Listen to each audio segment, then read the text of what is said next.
Hello everyone and welcome to the last game we'll be showing from the penultimate round of this year's Tata Steel Masters edition. It is Arjun Erigaisi versus Nodirbek Abdusattorov. Arjun not having the best event, there's no beating around the bush about that, and Nodirbek still of course very much in the conversation of who will win Tata Steel 2025. Let's check it out and then we are going to discuss a lot of things, plus the standings, plus the, who won how many rating points, and what are our options as viewers to enjoy the final round, the most. So let's check it out. Arjun has the white pieces and he opens with pawn to d4. We have knight to f6 by Nodirbek, pawn to c4, e6, knight to c3, inviting the Nimzo-Indian, and of course these are young guys, they do not back out from a fight. So bishop to b4, the Nimzo-Indian defense is on the board. We have queen to c2. Queen c2 and e3 are the two most popular options for white, and they are, most usually played. Sometimes you will see a3, knight f3, f3 even, but queen c2, yeah, this is, I believe, not just what I believe, but it is objectively the top two continuations. But here, Nodirbek plays pawn to d6, which is the sixth most popular option, and he's already starting to mix it up. We have pawn to e3, castles, and now bishop to d3. We have pawn to c5 and knight to f3, knight to c6, and castles kingside. And here bishop captures on c3, where you give Arjun the option of capturing with the pawn and with the queen. Both have been played and both are, okay. It all depends on what kind of a game you want to have. So queen captures on c3, and now queen to e7. And we reach a position that was already reached in the year 2001 in Leverkusen between two unrated players, where in that game a3 was played. But here we have d captures on c5, and it is now as of move 10 that we have a completely new game. So why is Arjun capturing away from the center? When you start playing chess, they teach you that this is not very principled and that you shouldn't do this. Well, he's by going away from the center, he's fighting for the center. So okay, d captures, and now knight to e5. And Nodirbek has a choice whether he allows this knight to remain here. Maybe Arjun strengthens it with f4, and then it's gonna be, well, not the best maybe to capture it, as maybe the pawn comes to e5 and then you lose the f6 square, then maybe the rook comes into the game. So it's very, very dangerous. It's best to eliminate this knight, and that is done by playing knight captures on e5. Queen captures, and now rook to d8.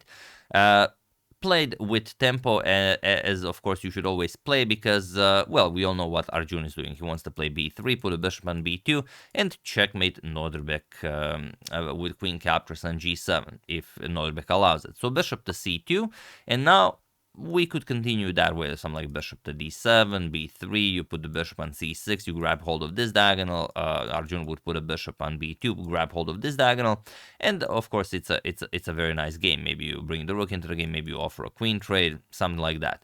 But here we have knight to g4. Nodirbek already showing signs that even by the opening choice and by that sixth most popular continuation, that he would very much love to beat Arjun with the black pieces here. And sometimes when you're playing a tournament, it doesn't matter how strong someone is, but if let's say Arjun is the, he's 2800 and everyone is beating him, then you want to beat him as well. It doesn't matter that he's at 2800. We have queen back to g3, attacking the knight, and now pawn to e5, opening up the light square bishop, defending the knight.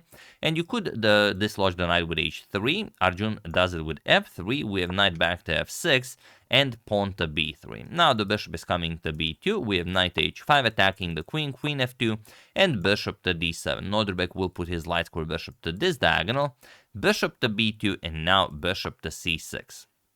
And okay, we can see that Arjun still has the bishop pair, and if the bishop pair becomes fully operational, then there is no question here who is better. Then white is not only better, white is probably just winning the game if this bishop pair comes alive. So of course Nodirbek has to do everything he can not to allow that. We have rook a to d1, pawn to h6, and pawn to h3.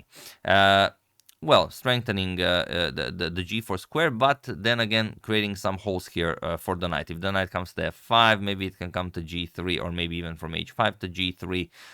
But as you'll see, Arjun has a very, very clear plan of what he's doing. We have knight back to f6, queen to g3, and now rook captures on d1. We have rook captures on d1, and rook to e8, defending that e5 pawn. So for the moment, the pawn is still there, and the bishop pair still hasn't been fully activated. We have pawn to a4, knight to h5, again attacking the queen, queen to f2, and now queen to g5. And this move is not the best there is. You should probably play something like b6 and a5. Get the maximum out of your position as you can, and then wait and see what white will do, and then maybe decide on how you want to either attack or maybe just hold your position. Or you could actually play pawn to e4. It does open up the dark square bishop, but it sort of limits the power of the light square bishop. You can't really trade, that would ruin white's pawn structure, and if you play pawn to f4, then black shifts the attention to the d file, and the light square bishop will not be a part of this game. Even though the dark square bishop comes alive, it's a perfectly fine position to play. However, after queen to f2, Nodirbek played queen to g5, and this move blunders the game on the spot if white can take advantage of this. Now, what did Nodirbek miss here? In case you guys haven't seen the game live, have at it. Feel free to pause the video here and try to find the winning idea for Arjun while I give you a couple of seconds.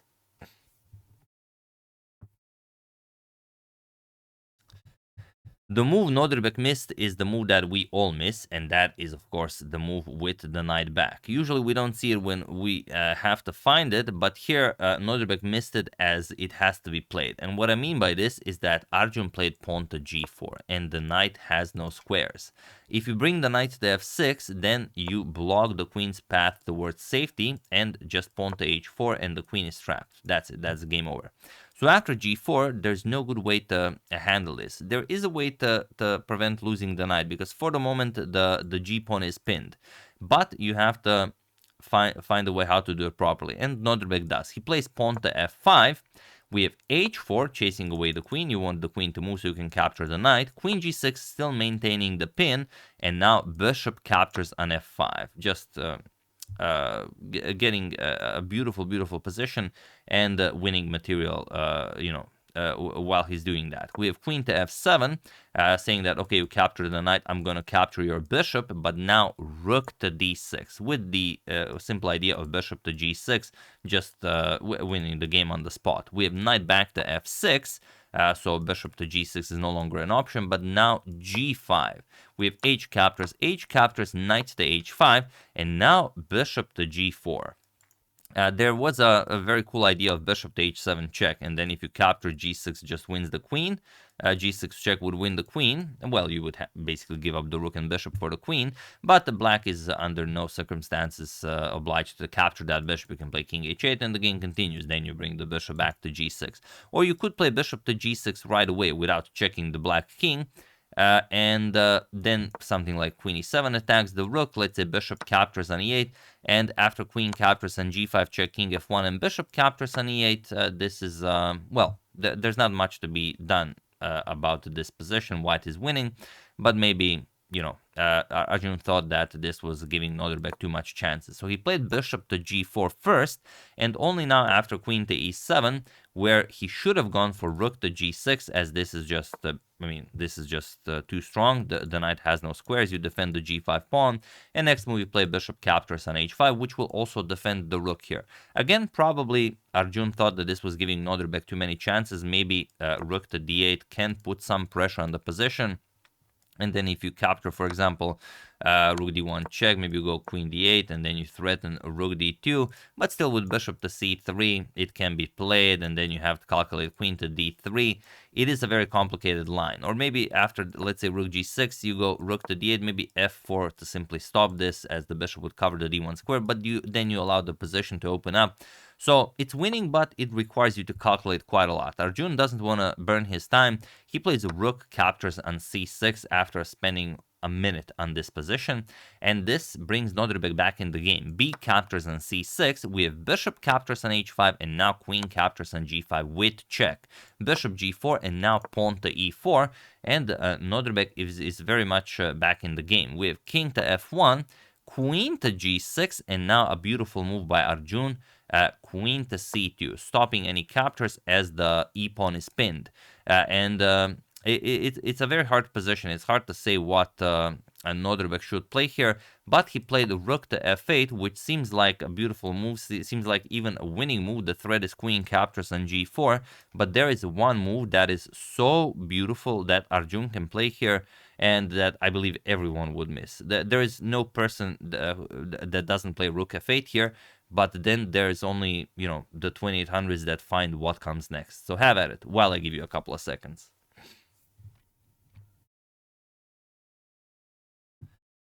The only move that wins this for Arjun is queen to g2.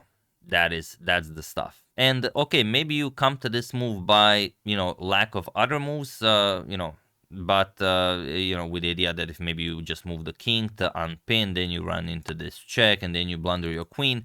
But queen to g2 not only stops queen captures on g4, but it also prepares an unstoppable threat. The threat being, and I will show it to you because Nodirbek goes right into it, going into this threat is best Nodirbek can hope for. He goes e captures on f3, and now look at this, bishop to e6 check. Absolutely crushing and beautiful. And this is what I meant when I said that if the bishop pair comes alive, it's game over. Now, the queen is hanging. The king is in check. If the queen moves, then you checkmate the black king. Queen captures on g7. So the only way to defend this is to move the king. King h7, you defend your queen, but now queen h3 check, queen to h6, and king to f2. And there's nothing to be done here. If you go into an endgame, the bishop pair will, of course, overcome the rook. So rook to b8, one last attempt going after that b3 pawn. But now look at this. Bishop to f5 check, we have g6. And now how to win this? There's one way that is, just wonderful. Bishop captures on g6. That is beautiful. King captures, of course, the queen is pinned. King captures, and now queen to e6 with check. And there is... nothing more to be done here. It was in this position on move 43 that Nodirbek Abdusattorov resigned the game, as there is nothing more to be done here. Or rather, no, I think one more move was played, sorry. The point is that if you go king h7, then you're checkmated. Queen f7 check, you have to give up the queen, and that's it. If you go king to g5, then queen to e5 check just picks up the rook, and that's it. King to h5 is nice because now it's sort of a trick by Nodirbek. Should Arjun play queen to e5, then he can block with queen to g5, and now you're actually lost here. You cannot go after the rook because you're getting checkmated here. So here, after king to h5, Arjun played bishop to f6, and now it was in this position that Nodirbek Abdusattorov resigned the game, as there really is nothing more to be done here. It's a beautiful move, takes away the g5 square from the black queen. You're threatening queen to e5 check, and how do you stop this? For example, queen to h7, you could go after the white king, but it doesn't matter. Queen to e5 check, and after, let's say, king to g6, you will pick up the rook. And the problem is, yes, you can pick up the bishop, and it can be a queen and pawn endgame, but the problem is after you capture, there's queen to d6 check, and there's just nowhere for you to go. If you go king to g7, then queen to e7 with check, and you trade queens, and that's it. If you trade queens, for example, king to h6, you're going to capture the queen, and after king captures on f3, the king and pawn endgame is easily winning. And if you don't, after this trade here, queen check, what else are you doing? If you're not going up the board, you're going down the board, and then everything starts coming off with tempo. Check, check, check, check, check, and then again, it's completely winning. So maybe Nodirbek could have tried, it is possible that Arjun blunders the game, I guess, but, he gave him, of course, credit. He knows that he's not going to mess this up, even though it is theoretically possible, and maybe, Arjun is not having the greatest event, but he showed that he is definitely capable of playing at a certain level, and finding this beautiful after rook f2 queen g2, that is just outstanding. Okay, for a 2800 it's not a difficult tactic to spot, but yeah, it is quite beautiful. So yeah, very nicely done by Arjun, not just by winning the first game in the tournament, but also winning his first game ever in any Tata Steel Masters Edition tournament. And now I believe he will, now that's, he got the demon off of his back, and now he can, maybe in Tata Steel 2026, he will, do well and maybe get back to 2800. But now let's check out what this means for the standings. For the standings, Gukesh and Pragnananda leading the tournament. So in the final round, 8.5 points, both of them. Nodirbek 7.5 points, and it is only the three of them that can still win the tournament. And yeah, okay, we can check out Ferosev on 7, Wei Yi 6.5, Anish 6.5 with 6 points, Caruana and Hare Krishna, 5 points, Vincent Keimer, Jordan Van Forest, and Alexis Arana, 4.5 points, Arjun, Leon, and Max Warmerdam with 3.5. And as only Gukesh, Prague, and Nodirbek can win the tournament, these are their pairings for the final round. So Nodirbek will face Pentala Hare Krishna with the white pieces. So Nodirbek, if he wins, it is possible for him to win the tournament, but it requires that as you can see, as he is down a full point, that both Prague and Gukesh lose their games. So it is not, if for Prague and Gukesh to lose their games in the final round, both of them to lose, and that Nodirbek wins, I guess we could say that Nodirbek has like I don't know if it's a 1% chance to win the tournament or below that. I'm not going to go into that, but it's not very high. So Prague will have the black pieces against Vincent Keimer, and of course you cannot, I don't know if you can play for a win with black against Vincent, but Vincent, if you give him a chance, he will play for the win. He wants a game, maybe Prague can do something here, but I believe the toughest clash comes to Gukesh. He has the white pieces, but his opponent is Arjun Erigaisi, so that will be the final round for Gukesh. We'll see what happens. Gukesh finally won his Arjun finally won his first game, so maybe he will feel like putting up a real fight with the black pieces against world champion Gukesh. But yeah, we'll see what happens. It's going to be a crazy final round. Those are the three options. Realistically, two options. We're going to have either Nodirbek or Arjun or Gukesh. Or Prague or Gukesh, but it's also possible that Nodirbek wins and Gukesh. No, that's not possible. So we either have a clear winner or we go into tie breaks, and then we're gonna have a playoff, which we did last year, and you all know how that turned out. You had Wei Yi in the playoffs, you had Nodirbek, you had Gukesh, and I believe. I don't know who the fourth person was. No, I think Anish Giri was supposed to be, but he didn't go into playoffs, and then Wei Yi just obliterated everyone. So we'll see what happens. Very much looking forward to it, as I'm sure you guys are. And yeah, that's it. Arjun won his first game. Now it's up to him to win the rest. So yeah, hope you enjoyed it. I would like to thank John Tardif, Pierre Murad, Rani Lavi, Andreas Rosenthal, and Andre Schrade for your contribution to my channel. Thank you a lot. I really appreciate it. As usual, you can check 2 of my previous videos here. Thank you for watching, and I will see you soon, continuing to check up on your wonderful suggestions, but of course covering the final round of Tata Steel 2025. Thank you all. I will see you soon, and have an excellent rest of your day.